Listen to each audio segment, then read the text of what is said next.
तो हेलो। आज हम आपका ये foundation of inquiry in psychology जो कि आपका थर्ड सेमेस्टर का बहुत इंपॉर्टेंट सब्जेक्ट है, ये इसकी बहुत कम वीडियोस है और इसमें काफ़ी अच्छे से एक्सप्लेन भी नहीं कर रखा और वीडियोस भी बहुत बेकार क्वालिटी की हैं।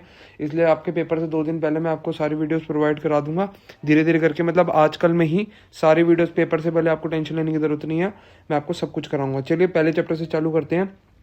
Basic research of basics of research, मतलब ये मैं आपको पहले इसका बैकग्राउंड बता देता हूँ क्या है साइकोलॉजी के बेसिक्स ऑफ रिसर्च का। ये आज हम पहला लेसन करेंगे। फटाफट सारे चैप्टर हम कन्वर्ट करें, वो समझाऊंगा मैं आपको, सारे चैप्टर कवर करेंगे हम। ठीक है, टेंशन नहीं लेनी है आप सबने। ठीक है, बेसिक ऑफ रिसर्च। अब हम इस लेसन में पढ़ने वाले हैं बेसिक ऑफ रिसर्च है क्या। हम रिसर्च जो कर रहे हैं वो हम साइकोलॉजी की कर रहे हैं कि we will explore how psychologist human behaviour through systematic and scientific methods, मतलब हम जो ह्यूमन नेचर की साइकोलॉजी को हम सिस्टमेटिक और साइंटिफिक मेथड से डिस्कस करेंगे। Hmm have you ever stop to wonder, मतलब how do psychologist know what they know, मतलब हमें जो चीज़ें पता है, जो हमारी ह्यूमन नेचर की चीज़ें हैं, वो सबको कैसे पता। How do psychologist know what they know, can we simply rely on intuition और ऑब्जर्वेशन, क्या वो उनके ऑब्जर्वेशन है, क्या फिर उनकी अंदर वाले भाव हैं जो हमें साइकोलॉजी एक्सप्लेन करते हैं। ठीक है, उसके बाद हम नेक्स्ट पेज पे आते हैं। इसमें वही है, मतलब हमसे क्वेश्चनिंग कर रहा है कि हम क्या है साइकोलॉजी और हम क्यों पढ़ रहे हैं साइकोलॉजी, और साइकोलॉजी को साइंटिस्ट ने कैसे पढ़ा है। और जैसे हमने सेमेस्टर 1 में पढ़ा था कि साइकोलॉजी होती क्या है, अब हम जो थर्ड सेमेस्टर में हम पढ़ रहे हैं इसके बारे में कि साइकोलॉजी इंपॉर्टेंट क्यों है और साइकोलॉजी को कैसे पढ़ते हैं। मतलब अब वही हम चालू कर रहे हैं कि रिसर्च ऑफ साइकोलॉजी की हमें कैसे पता चला रिसर्च क्या है। As an undergraduate student your mind is often flooded with countless question. Will my marks determine my future, is consistency true the key to success. ये सारे क्वेश्चन आपकी साइकोलॉजी के अंदर ही आते हैं कि जो आप अपने आप से पूछते हैं कि आपका क्या होगा, कैसे होगा, कि why do I forgot things during exams. ये इंपॉर्टेंट चीज़ें हैं, मतलब ये आपको बेसिक ही बता रहा है कि ऐसा क्यों है। ये सारा साइकोलॉजी के अंडर ही है। अगर आप उनको अपना आंसर बड़ा करना है तो आप ये सारी चीज़ लिख सकते हैं कि आपने कभी सोचा है कि हम ऐसे क्यों सोचते हैं, हम नेगेटिव बातें कब सोचते हैं, पॉजिटिव कब सोचते हैं, ये सारी चीज़ें। ठीक है, clearly research is not limited to laboratories और एकेडमिक जर्नल्स। जो जितनी भी रिसर्च हैं ये सिर्फ आपको लगता होगा कि हमारे एकेडमिक्स और जो अपनी लैब्स वगैरह में होती है, पर ऐसा नहीं है। ये सारी अपने माइंड के अंदर भी होती है। ठीक है, इसी को हम साइकोलॉजी बोलते हैं। अब मेन हमारा चैप्टर यहीं से स्टार्ट होगा, अब यहाँ से। According to Cliff Woody 1927, research comprises defining and redefining problems. जो अपनी रिसर्च है वो अपने आप को डिफाइन करती है और रीडिफाइन करती है प्रॉब्लम्स को। ठीक है, फॉर्मुलेटिंग हाइपोथेसिस और सजेस्टेड सॉल्यूशन। ठीक है, ये उन्होंने ये लाइन कही थी कि जो रिसर्च होती है वो इन दोनों चीज़ों को कंप्रोमाइज मतलब जोड़ के बनती है। और फिर दूसरे वाले जो थे अपने researcher Creswell 2014 defined research as research is a process of steps use to collect and analyse information. ये देखिए आप टाइम के साथ साथ डेफिनेशन कितनी इजी और समझने वाली हो गई जैसे टेक्नोलॉजी बढ़ी। To collect and analyse information to increase our understanding of a topic और एन इशू, मतलब हम एक रिसर्च वो है, हम किसी टॉपिक पे उसकी अंडरस्टैंडिंग को गैदर करें, उसके इंफॉर्मेशन उस टॉपिक पे बढ़ाएं, उसी को रिसर्च बोलते हैं। ठीक है, अब हम इसके की पॉइंट्स पढ़ लेते हैं। ये आप पेपर में ऐसे आंसर बड़ा करने के लिए लिख सकते हैं। ठीक है, research is fundamentally aimed at addressing specific problems. It serves as a tool to uncover answers and solution to challenges we encounter in everyday life. बहुत ईजी लैंग्वेज है, इसमें कुछ है ही नहीं, ये आपको सिर्फ आंसर बड़ा करने के लिए है। Research is always aiming towards objectivity and accuracy. It counts on scientific discoveries and facts collected through observations and experience. There is no scope for assumption and speculations in it. मतलब ये बहुत easy बात है कि research is always, जो हमारी research है वो हमेशा ऑब्जेक्टिविटी और एक्यूरेसी पे फोकस करती है। ठीक है, each and every phase of research from recognising valid feasible problem till honest report writing, मतलब उसके एंड तक उसका जो हमने कैलकुलेशन निकालना है। Feasibility is one of the most important aspect इस रिसर्च का। Lack of experience specially among young researchers can make them choose topics which could be ambitious and novel. ठीक है, reachability is another important aspect of research, which means that another investigator should be able to repeat the same study in different settings with diverse population, वही हमारे को researchers के बारे में बता गया, रिसर्च के बारे में गया। मेन अपना टॉपिक है 1.4 से गोल्स ऑफ साइकोलॉजिकल रिसर्च। हम क्यों उसको रिसर्च, जो अपनी साइकोलॉजिकल रिसर्च के उसका गोल क्या रहता है हमारा, ये तो जनरल नॉलेज की बात है। जैसे आपको पता है हम किसी चीज़ की रिसर्च क्यों करते हैं। As we already discussed above, research is not a random act but a planned and systematic investigation aimed at describing, understanding, predicting and even controlling human behaviors। ये कोई रैंडम एक्ट नहीं है। जो हम किसी चीज़ के बारे में रिसर्च करते हैं, फील्ड में उतरते हैं, उसके बारे में इंफॉर्मेशन गैदर करते हैं, उसको समझते हैं, उसके बारे में चीज़ें प्रिडिक्ट भी करते हैं अपनी तरफ से। काफ़ी चीज़ें होती हैं जो प्रिडिक्शन होती है, जो अदर कोई बाद में जो गलत प्रूफ होती है तो कोई दूसरा रिसर्चर वगैरह उसको ठीक करता है, ठीक है। Imagine a psychologist is curious about why students experience high level of anxiety before exam. Instead of speculation and assumptions, research can be conducted involving students। ये बहुत ईजी बात है। ये तो मतलब आपका रियल लाइफ रिसर्च करने के लिए वो दूसरे स्टूडेंट्स को रियल में गैदर कर सकता है, ठीक है। और अब हम यहाँ से करेंगे let's dig deep and discover these goals of psychological research. अभी हम पॉइंट्स में आ जाते हैं इसमें, ये इंपॉर्टेंट है। आप लिख सकते हैं why goals of psychological research, ठीक है। आंसर बड़ा करने के लिए मैंने आपको बता दिया कि हम क्यों सोचते हैं, हम क्यों कर रहे हैं, ठीक है। Description, an important goal of research is to systematically define and describe behaviour. बहुत ईजी चीज़ है डिस्क्रिप्शन किसी भी चीज़ का। जैसे an important goal of research is to systematically define and describe the behaviour. किसी चीज़ का क्या बिहेवियर है उसको डिस्क्राइब करना और डिफाइन करना। This involves recording detailed information about what is happening in particular scenario, ठीक है।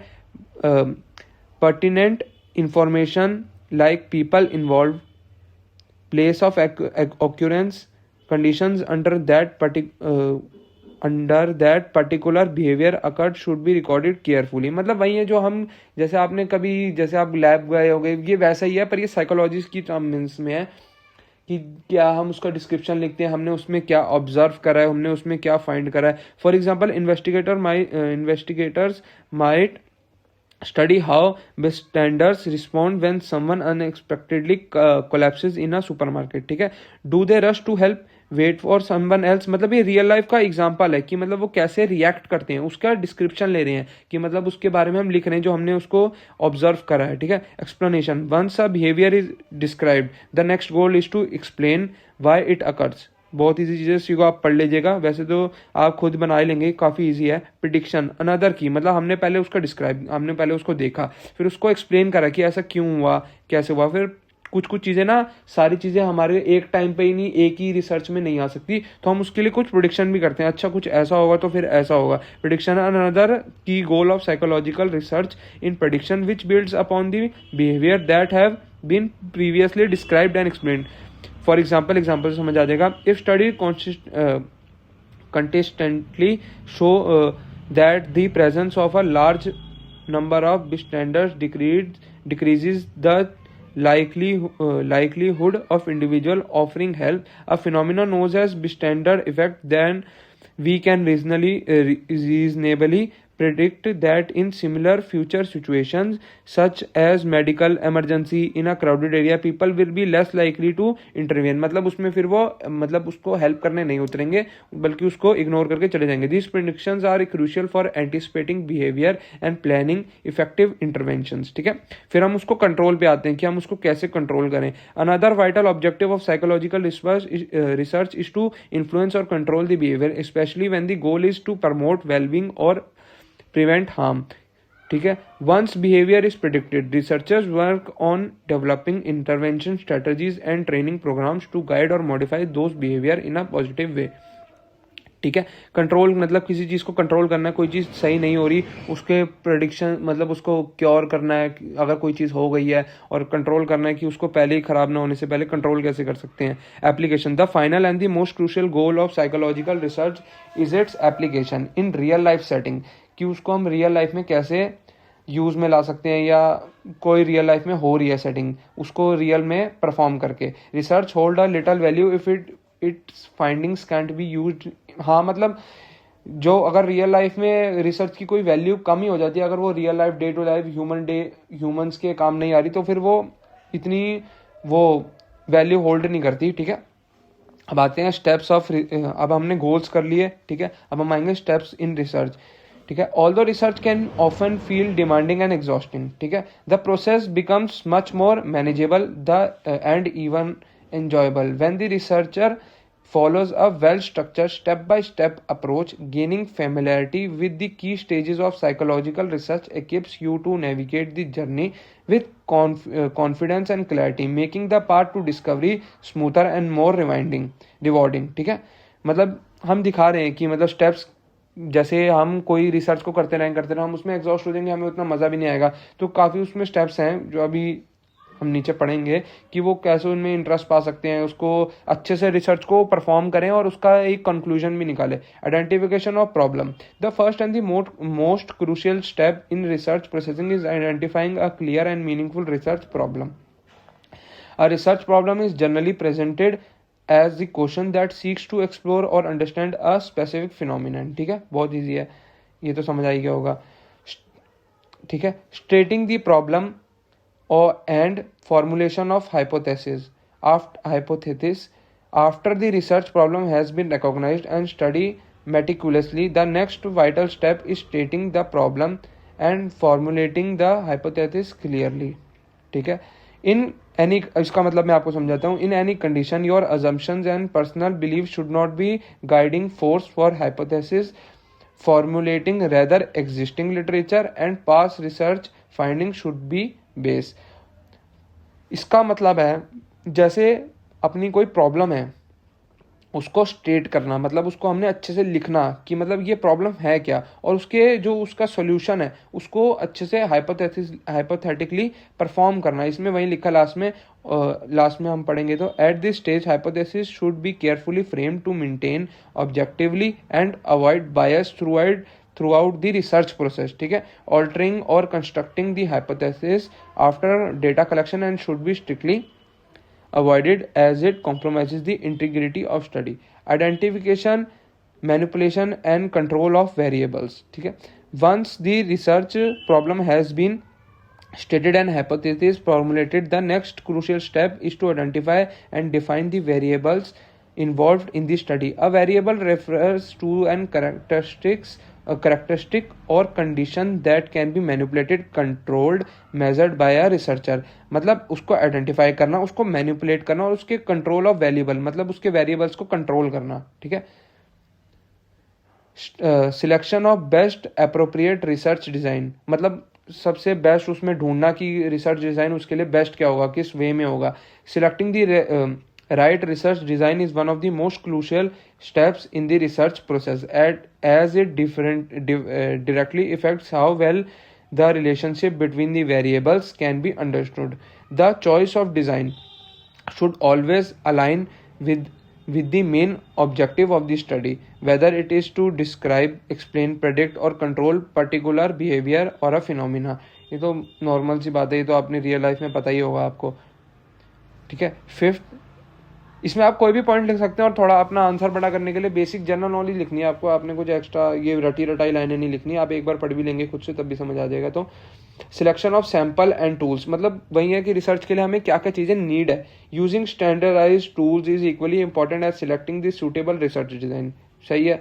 The tools you plan to use, whether questionnaires, test, मतलब हम उसकी चेकलिस्ट है कि हमने ये बना ली, इसको हमने चेक करने के लिए ये टूल्स चाहिए होंगे, इसको चेक करने के लिए हमें ये टूल्स चाहिए होंगे, ठीक है।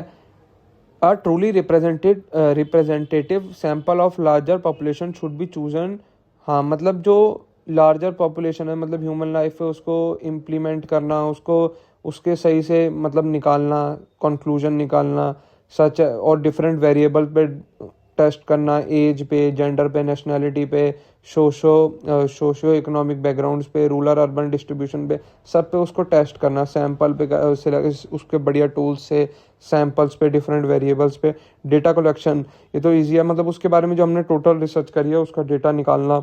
After finalising the tools and sample, the next step is data collection. Data collection is rigorous task which helps hard work, consistency and patience. Data collection also recovers, मतलब हमने conclusion निकालना है at the end कि हमारा क्या conclusion आया। For example, if a researcher has been given a project to study attitude of a particular village towards honor killing.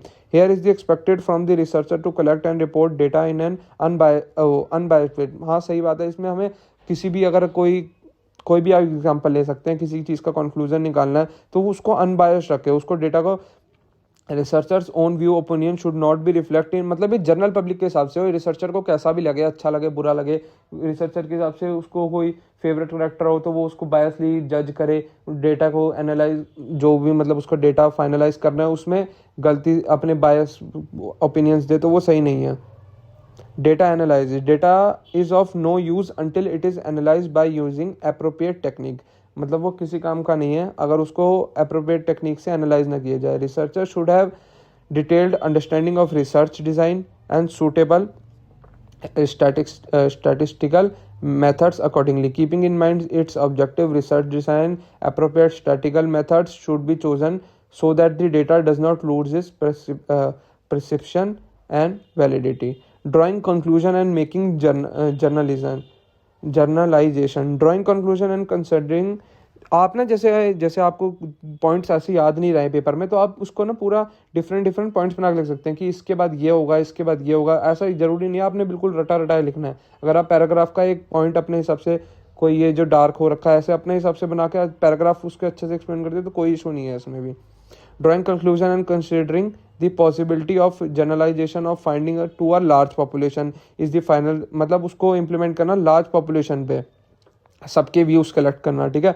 Outcome should be accepted, मतलब उसका कोई भी आउटकम हो, जनरल पब्लिक को वो मेजरली पसंद आए चाहे ना आए, उसको एक्सेप्ट करना irrespective of whether they support the original hypothesis और नॉट, उसको सपोर्ट करें ना करें. पैरामेट्रिक और non parametric research. As we know data in research can come in many forms like ranks, categories, research times और test score, but not all data can be analyse using the same method. सही बात है. उसके ना research करने के लिए भी डिफरेंट पैरामेट्रिक्स हैं. पैरामेट्रिक है एक नॉर्मल, एक पैरामेट्रिक है और नॉन पैरामेट्रिक रिसर्च होती है. ठीक है. अब पैरामेट्रिक रिसर्च क्या होती है? Parametric research is a method are those that specify certain conditions about the parameters of the population from which the sample is drawn. The selection of each case should be independent of others. मतलब जो parametric research है वो एक individual पे बिल्कुल differently होगी. ठीक है. The data should follow a normal distribution. The sample should exhibit equal variance. The variable should should exhibit equal variance. The variables involved must be continuous and measured. मतलब एक इंडिविजुअल पे test करना, जैसे आपने समझ लो किसी एक ही चीज़ पे टेस्ट करना, उसको पैरामेट्रिक रिसर्च बोलेंगे. लास्ट में आप एग्जांपल देखते हैं. Example of parametric test include the t test, ANOVA, Pearson's correction. ठीक है. नॉन पैरामेट्रिक बिल्कुल इसका डिफरेंट हो जाएगा तो आपको समझ आ जाएगा वो भी अच्छे से. Non parametric research refer to statistical method. मतलब ये जो ग्राफ वगैरह पे जो थोड़ा टेक्नोलॉजी का मेथड नहीं होता, उस पर method that do not require the sample data. मतलब जो उसका रियल लाइफ डेटा में ज़्यादा, रियल लाइफ तो हर चीज़ में होता है पर उसका रियल लाइफ डेटा से ज़्यादा वो ना हो, to meet strict assumptions like those needed in parametric research. ठीक है. These methods are especially useful when the data is not normally distributed. मतलब ये हर एक बंदे के लिए तक सीमित ना हो, सबका डिफरेंट साइज हो इसका. The sample size is small और when the variables are measured on an nominal और ordinal scale. Irrespective of being flexible, use of non-parametric tests requires some conditions to be met, such as observations independence. In most cases, the continuity of variables. In contrast, parametric tests which depend on actual data values. Non-parametric methods often work by ordering the data rank wise. ठीक है. जो non parametric होते हैं ना अपने, वो मतलब मैं ग्राफ वगैरह को मैं आपको एक्सप्लेन करना चाहता हूँ, वो नॉन पैरामेट्रिक टेस्ट होते हैं जो मतलब हम रियल लाइफ में रिसर्च नहीं कर सकते. Through non parametrical test are generally considered less powerful than parametric. Parametric क्यों होते हैं? क्योंकि वो डिफरेंट गोल्स हम उसमें लिख सकते हैं कि उसमें डिफरेंट गोल्स में हम डिफरेंट लेवल पे उसको रिसर्च करते हैं रियल लाइफ में. Where ideal condition they are highly valuable in real life research where ideal condition are really present. ठीक है. ये तो समझ आ ही गया होगा आपको. फिर आता है आपका types of research. Scientific research. As you know that psychology in scientific and systematic study of human mind and behaviour. Psychologist are basically interested in studying how people think. ये साइंटिफिक रिसर्च तो बचपन से आपने सुना ही है.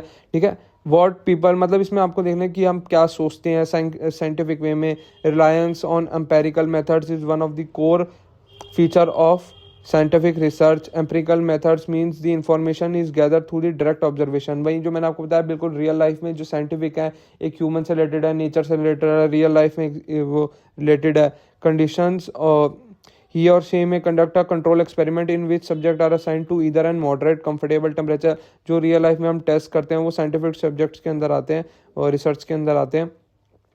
Empirical research अभी मैंने उसमें बताया पर फिर भी एक्सप्लेन कर देते हैं।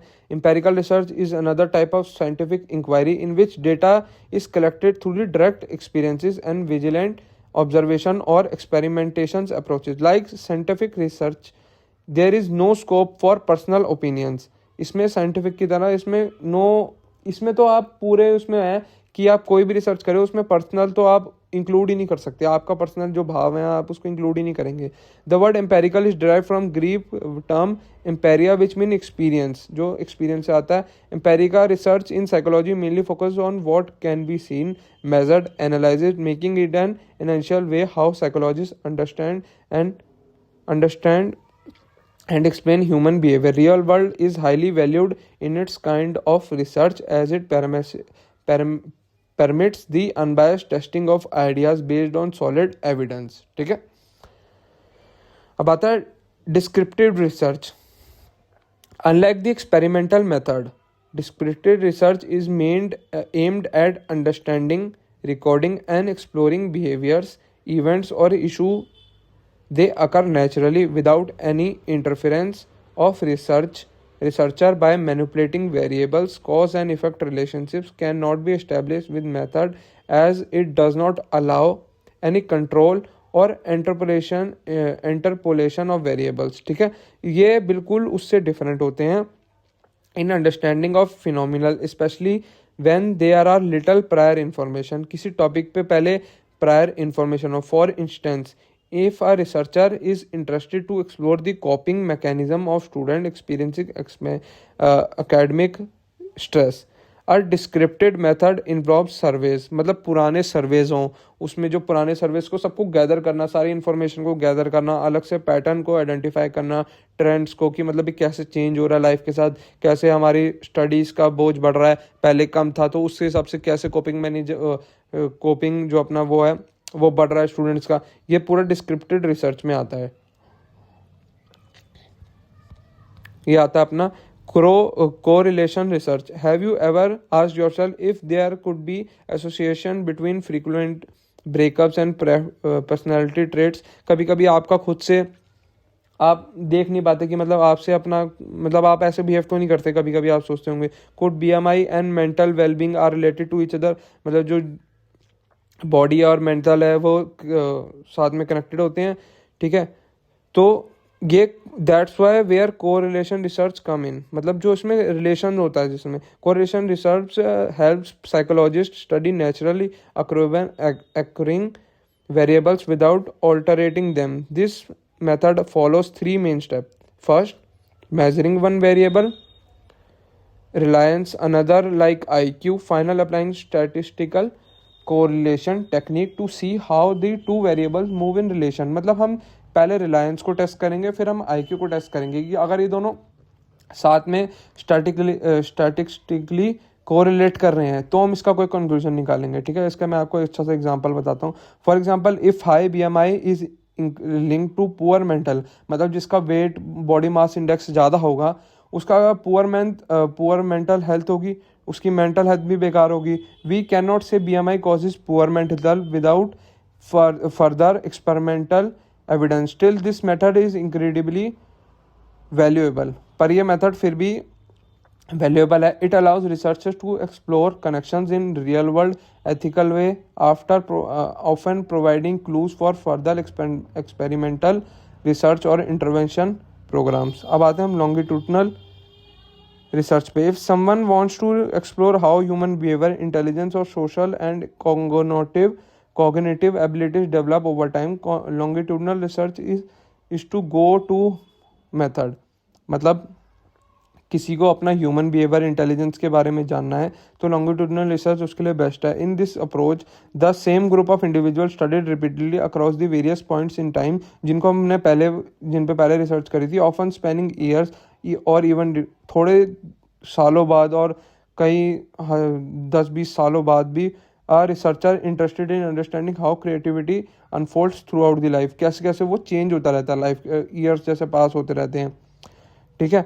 There creativity would be access using a standardised test then are as these children grow entering the adolescence, adulthood and eventually older age, the same creativity test would be admission, मतलब different stages पे different अपना creativity test लाता है, उसको क्वांटिट्यूडिनल research कहते हैं, जो हम लॉन्ग टाइम तक जिस पे हम रिसर्च करते रहते हैं।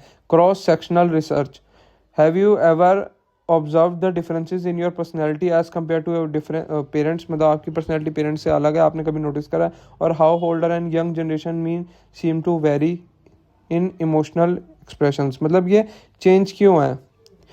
तो this type of study is perfect when research wants to compare two और मोर डिस्टिंक्ट ग्रुप्स, दो अलग अलग ग्रुप्स को स्टडी करने के लिए, often from different age cohorts at a single point in time. For example, if a psychology want to understand whether Gen Z and millennials differ in their personality traits, किसी को अगर researcher को ये research करनी है, they would select participant from both age groups, administer a standardized personality test and then use statistical method to compare results.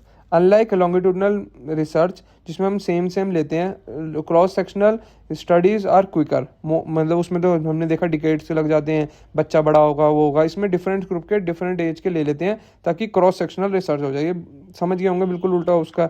Observational research is a polar opposite to experimental research, किया उस experimental research जो हमने पढ़ी थी उसका बिल्कुल opposite है। While experimental research emphasis on manipulating variables control laboratory settings, observational जो कि बिल्कुल अपना लैब में होता है, जो रियल लाइफ नहीं होता।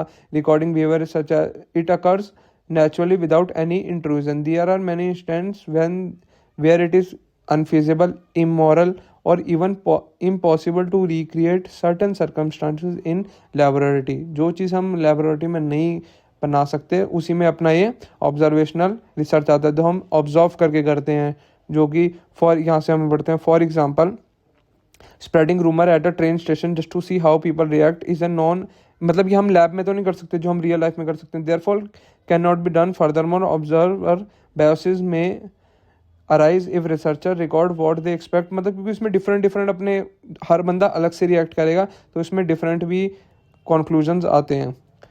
Quantitative research, quantitative research is a scientific and structured approach to understand human behavior where is collected data is in number form and can be analyzed using the mathematical and statistical techniques. ये quantitative research होता है। और आपका qualitative इसका उल्टा, every situation event cannot be expressed with number or stats. Quantitative method is not suitable to study every human expect, क्योंकि ये qualitative है तो एक कम लोगों पे रिसर्च होगा, ठीक है। इसको मैं आपको बता दूँ, do life traumas change people personality over time and if yes how, ठीक है। ये एग्जांपल है आपका कि ये कम लोगों पे होता है। ये आपने ना ये इसमें 7-8 दे रखे हैं, आपने कोई 5 या फिर अच्छे से 5 भी याद कर लेंगे, नाम हेडिंग याद होनी चाहिए आपको, और लिख देंगे तो आपका आराम से निकल जाएगा, ठीक है। ये सारे क्वेश्चन हैं। अब इसमें हम समरी पे आ जाते हैं। आपने बस ये याद करना है, गोल्स मैंने आपको बता दिया, एक बार पढ़ लीजिएगा, एक बार ये पढ़ लीजिएगा जो डिफरेंट टाइप्स के होते हैं, कोई भी 5 याद कर लीजिएगा। अगर आप एक्सपेरिमेंटल वाला कर लेते हैं और दूसरे उसका अपोजिट, एक अपना क्वालिटेटिव क्वांटिटेटिव और 1-2 और याद कर लेंगे, आराम से आपका पेपर का पहला चैप्टर हो जाएगा। समरी तो हमने कर लिया, यही चैप्टर की समरी थी। You have explored the foundation concepts of research in psychology including it's meaning, की कैरेक्टरिस्टिक्स एंड कोरल ऑब्जेक्टिव। हाँ, अब हमने इसके बाद जो नेक्स्ट चैप्टर स्टार्ट करना है, पैराडाइग्राम्स ऑफ रिसर्च, ये मैं आपका अपने व्हाट्सएप पे प्रोवाइड कराऊंगा, जो आपको नंबर नीचे चल रहे होंगे, आप ये मेरे व्हाट्सएप से ले सकते हैं। ये वीडियो मैं यूट्यूब पे नहीं अपलोड करूंगा, फिर मैं 3rd की अपलोड कर दूंगा यूट्यूब पे, 4th मैं आपको अपने आप से प्रोवाइड कराऊंगा। और ये जो वीडियोस जो हैं ये पेड रहेगी और ये अच्छी क्वालिटी में और बिल्कुल पेपर के वाइज रहेगी और छोटी वीडियो रहेंगी, ज़्यादा बड़ी नहीं लगेगी। जिसको ये वीडियोस चाहिए वो व्हाट्सएप पे मांग सकते हैं और ये वीडियोस पेड है, ठीक है। मैं आपको पहले प्राइस वगैरह सब बता दूंगा व्हाट्सएप पे। Thank you.